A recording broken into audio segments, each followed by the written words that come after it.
got so bored waiting in there, I must have fallen asleep.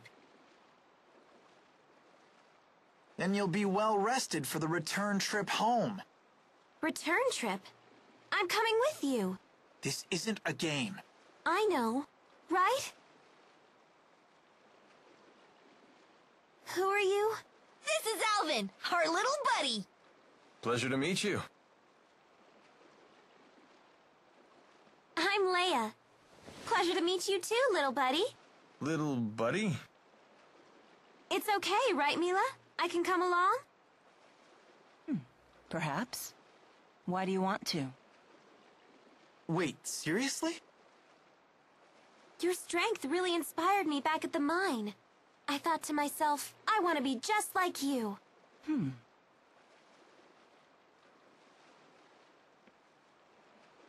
Well? Is that it? I thought you might say that. Hold on.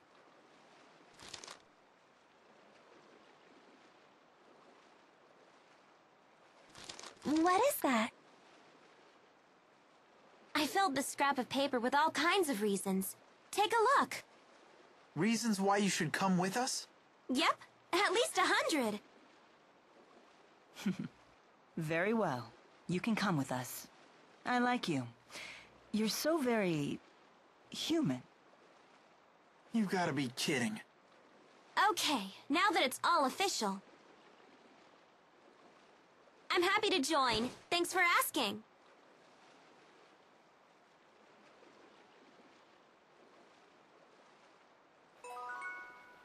So many things just happened in that scene that I don't remember and I don't think I'm going to remember any of what I wanted to talk about. First off, Alvin, I called it. Fucking called it. This job... fuck it, I'm not going to explain it again. Second, Elise knows a lot more than she maybe should, which, again, strengthens my theory that she's not human. Maybe. I love the look Jude gets on his face when, whenever, Leia does something stupid. Just that smug look. I love that look Anyway, now that we finally got Alvin back, because why the crap not? Holy crap, that's a big-ass sword. Okay. Alright, now real quick.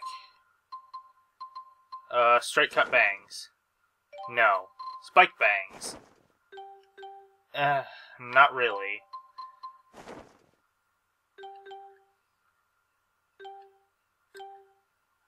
That actually doesn't look too bad on him.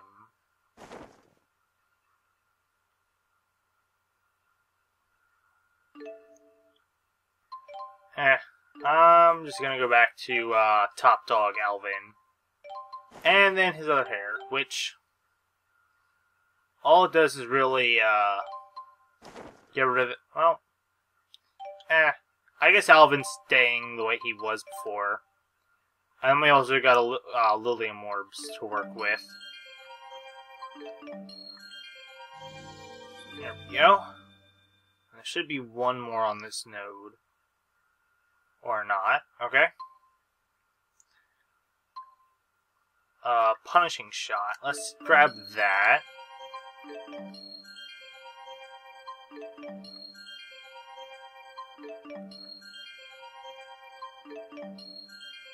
And again, we are left with 4, which means we can grab whichever skill we want, which is Water Guard, of course, because everyone apparently has that right there.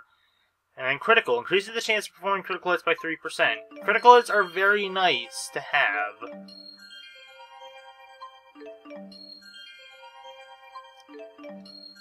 So let's do that. And hopefully that'll be the last thing I have to do for a while.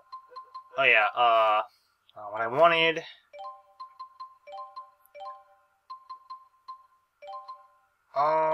no, let's leave Leia in. This is going to be terrible because I like everyone, but I don't know who to leave in. It was easy in Vesperia because I didn't really like using Raven or Carol that much, so it was just a matter of Rapide or Judith? That was the question. But now I have 6 characters that I all like, or that I like all of them, so... Leia, you can't just sneak onto a ship. That's against the law. Oh, really, Mr. Rashagal's most wanted? She does have you there. Oh, don't worry. I gave the sailors free coupons to my family's lodge in exchange for my passage. By the way, how were you able to figure out that we were headed to Lakutam Sea Haven? Funny story. I got on a ship that I assumed was going to Sapstrap, but it turned out to be Lakutam bound. Wait, so you got on the wrong ship and found us purely by chance? Dumb luck is truly a frightful thing. Well then. And I just now realize that I do have that ability to switch in party members whenever I want, so... Hey, are we close to Niakara? Are we? Don't you want to drop by? Why? I have no business there. Is there some reason you want to go? No, of course not. I just figured the villagers might be worried. They worship you, remember? I appreciate your concern for the villagers' well-being, but we have no time for detours. If we follow the Lakutam Highroad north, we shall reach a city known as Shandu. We should head there first. Hold your horses. What about that monster that prowls the Highroad? What's it called? The Lord of Lakutam? My, you are well informed. Rest assured, the Lord of Lakutam is a slave to spirit climbs just like any other monster. Now that we have shifted into Renome, the beast will be positively timid. I doubt it will venture anywhere near the Highroad. See, little buddy? No reason to be scared. Don't expect me to pluck you from the monster's jaws, bud. Right then. Let's hit the high road.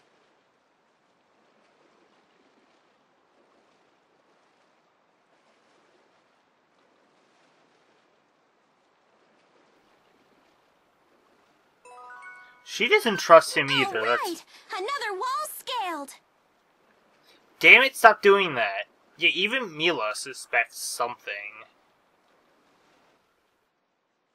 Is it safe to leave Giselle behind? Oh, I assure you that I'm not the only one looking out for her. The house staff has served the Sherrill family for years, and the citizens of Sherrilton are always supportive. It's all due to Lord Klein's fair leadership. It's not just that. Giselle works really hard to stay strong. She's so cool. No wonder she's Ellie's friend. Indeed. We are all quite proud of our young lady Sherrill. Let's all strive to make her as proud of us. Oh, I love this game. You left Laurent without even telling your parents, right? Shouldn't you go back home to see them? Your mom's probably still fuming. Yeah. Aww.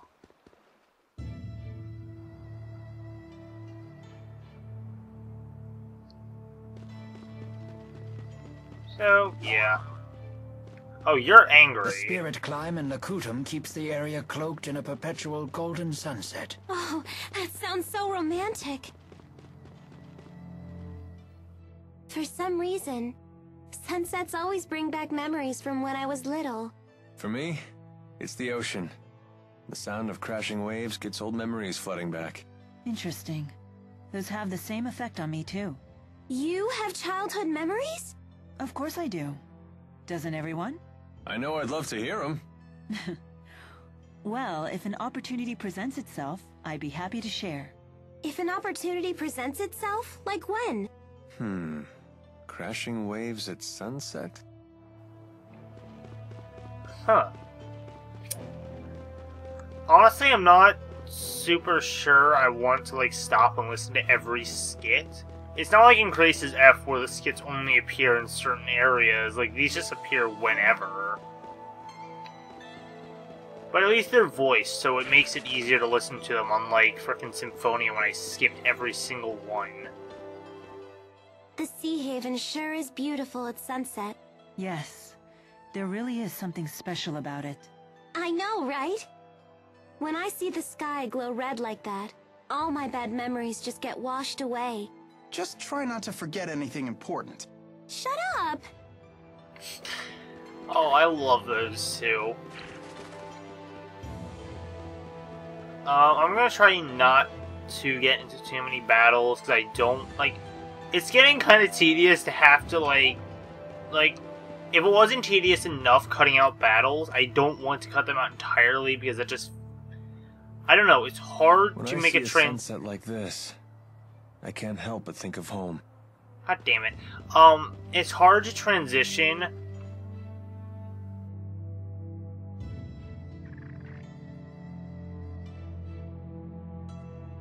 Expecting a message, Alvin? Huh? I've seen him using that bird to send letters before. To a woman, apparently. Sorry, folks. I'll be done in a jiff. Everyone, take 5.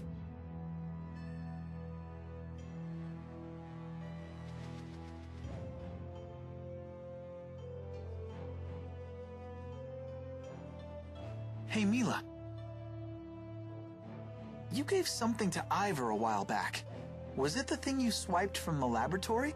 Yes, it was the Spyrex used to operate the Lance of Kresnik.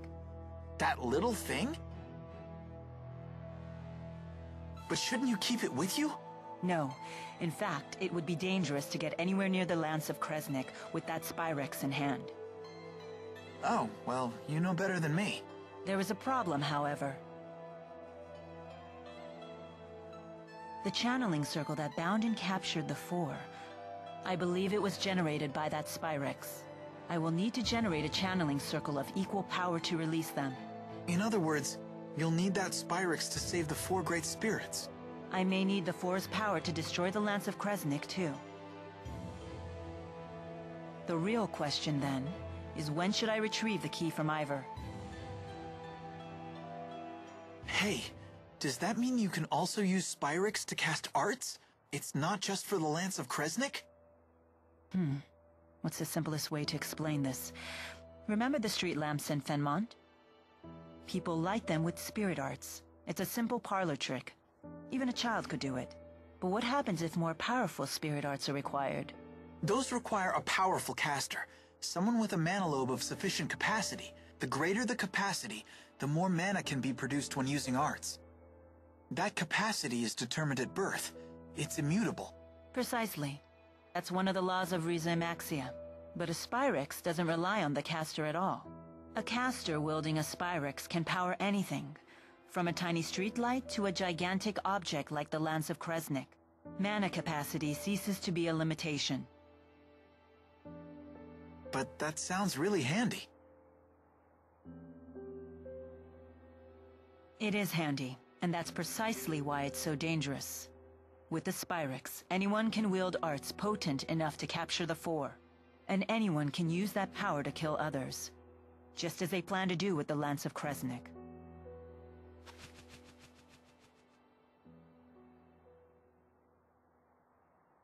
Anyhow, we should get going. She's right about one thing. Weapons like the Lance of Kresnik must be destroyed. But is Spyrex itself really such a bad thing?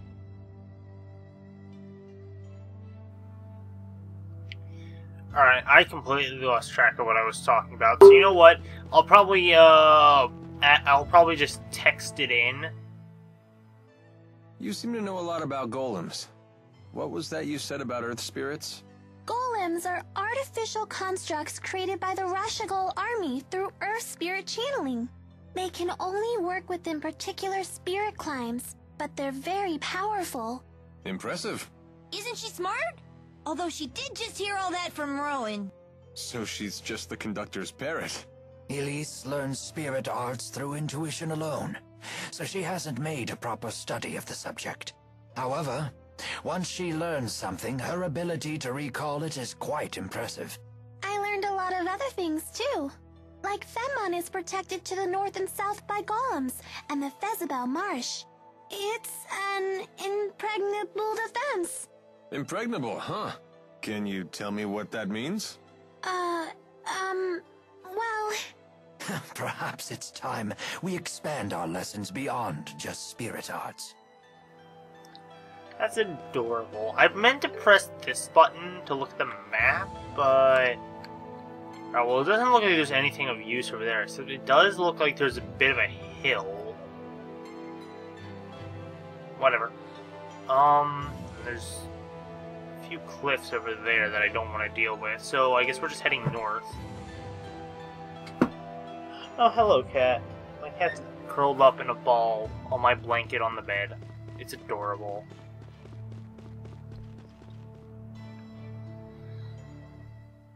Hey, Mila? Are you really Maxwell? I am. Had I not mentioned that yet? Ah, she isn't human! Run away! Having seen the strength of Mila's resolve, I have no trouble believing that to be true. So how come you look so normal? I have taken physical form by using the elements within a human body as a catalyst. Though it has proven to be an irksome vessel with many limitations. So Mila is Maxwell in a human body. Well, it doesn't change who she is, right? Let's leave it at that. It's still a little scary. But haven't you always known Mila to be scary when she's angry about something? I guess that's true. Are they afraid of me? Or is that a sign of respect? Well, I suppose either will do. Either will do. Okay, Mila. It's actually a bit odd thinking of Mila as just Maxwell when Maxwell doesn't really. It's like, what's the word I'm thinking of? Ambiguous. Maxwell is ambiguous. I don't believe Maxwell is male or female. It's a spirit. I guess it's kind of like Sylph, I guess, where Sylph's usually a girl, but apparently Sylph's a guy When I in this see a game. sunset like this, I can't help but think of dinner. Are we eating?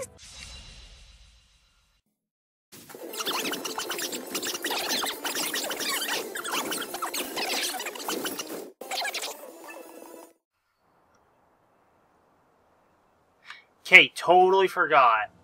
Totally forgot there's a whole nother battle theme when we get into the fricking, when we get into, the next... Goddamn, what is the... Yeah, when we get into the next chapter, I forgot there's different, background music, so you know what? I'm gonna turn all this down real quick. So you guys, just so you guys can hear the background music, and I'll probably get a copyright strike for it, but whatever.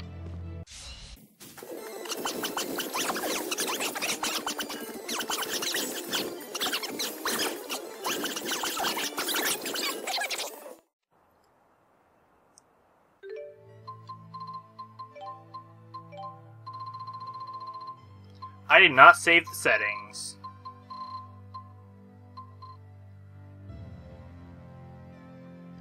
There we go. Alright, now let's get into a battle.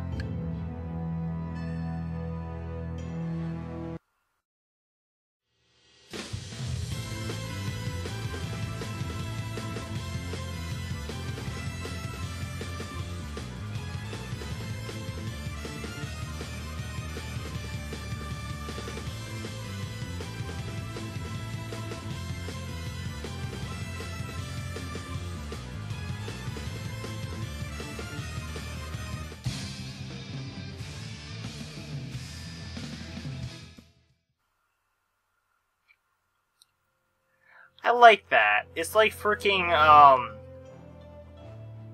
it reminds me a lot of, Tenacity, which was, Tenacity was the Chapter 3, it was the Chapter 3 battle theme from Vesperia. Man, that was a good battle theme. It's a pain, but I better try to bang out a letter.